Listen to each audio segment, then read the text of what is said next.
So I want to tell you about 3 things that I'm looking forward to with this bevy of delicious assortments that is the college football weekend. And I want to start with number 1 Alabama versus number 4 Notre Dame, and start on the defensive side of the ball for Notre Dame, as Butkus Award winner Jeremiah Owusu-Koramoah has his work cut out for him, but it's what he loves to do. This is a man who learned to love hitting people in the 1st grade in the Tidewater region of Virginia when they lined him up in the Okie drill 10 yards apart and he got to smack people. And that translated all the way to Notre Dame Stadium, as then defensive coordinator Clark Lee had a story that I loved. Starts with seeing his rover, his great linebacker, the guy that I think is the best linebacker since Jalen Smith, standing 15 yards deep.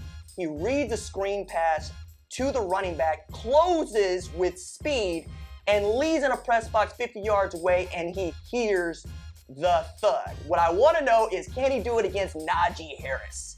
Can he meet him in the hole and not get shaken like a bowl full of Jell-O? Because if that can happen, you could take away the run that Alabama so loves to perform to start the game and open you up to the pass. Then you have an opportunity to really get into this game and perhaps pull off what would be the biggest upset of the weekend for me. The second thing I'm looking forward to is, how is Ohio State going to respond to this perceived slight that starts with Dabo Swinney ranking them number 11 in his final coaches poll, and then doubling down for the past week on "that's what I believe." And then there is Amari Rodgers, who had this to say. I feel like they have more beef with us than we have with them.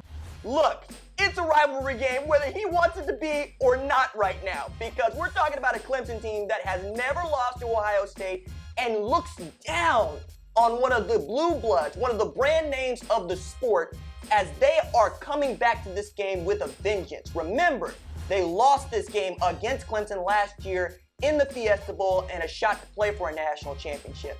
Justin Fields and his teammates fought so hard to get the season started just so they could get back to this space, as we have Fields versus Lawrence. And we have so many people that believe that Trevor Lawrence is a better quarterback than Justin Fields. And we have so many guys on that team that want to help Justin Fields show he is the number 1 overall draft pick come April 29th when the NFL draft is performed. I'm so excited to see how this goes. There's so much violence that is going to be on display in the Sugar Bowl Friday night. And the game that I am most excited to see is Cincinnati versus Georgia in the Peach Bowl. I want to see Cinderella get her dancing shoes on and see if she can make like Sierra and 1-2 step, because this game has so much on the line for the respect that is due to the group of 5. And to wit, the last 2 teams from the group of 5 to play in the Peach Bowl against a Power 5 team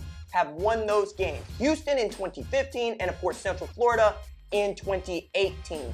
The Cincinnati defense, led by Marcus Freeman, James Wiggin, and Jarrell White, is elite. They take away the pass so well, and that is what they're going to have to do against JT Daniels. Remember, the teams that JT Daniels has thrown for touchdown passes against here of late are not good defenses. Cincinnati is one of the best defenses in the country, and on the other side of the ball, Desmond Ridder is averaging almost as many yards rushing as he is passing per attempt.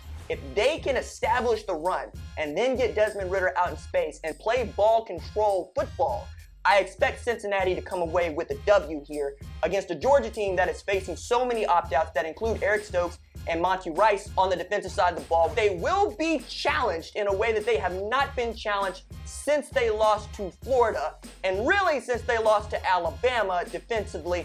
Let's see if Luke Fickell can bring one home to Cincinnati. So in Alabama versus Notre Dame, look for the Woo Assassin to make his presence known. In the Sugar Bowl, let's see if Ohio State turns this into a grudge match. In Cincinnati versus Georgia, let's see if Marcus Freeman's defense is as good as Kirby Smart's claims to be. Hey, thanks for watching. If you enjoy that clip, make sure you click subscribe somewhere down here.